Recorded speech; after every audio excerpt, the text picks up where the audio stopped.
మన బైక్ చెడిపోతే మంచి మెకానిక్ దగ్గరకు వెళ్తాము. ఇలా లోక సంబంధమైన వాటి కొరకు ఆలోచించే మనిషి దేవుని ముందుకు వచ్చేసరికి ఆలోచించలేకపోతాడు. దేవుని మాటలు ఎదుటి వ్యక్తి చెప్తున్నప్పుడు అవి బైబిల్లో ఉన్నాయో లేదో, నిజమైన బోధ లేక అబద్ధమైన బోధ అని తెలుసుకోలేకపోతున్నాడు.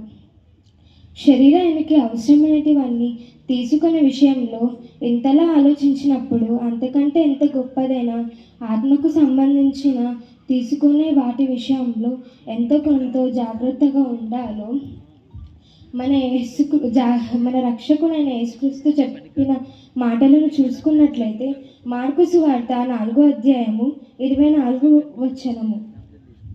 మీరు ఏం వినుచున్నారో జాగ్రత్తగా చూసుకోండి. దేవుని మన ఆరోగ్యం జాగ్రత్తగా చూసుకున్నప్పుడు దానికంటే ఎంత గొప్పదైనా మన ఆత్మ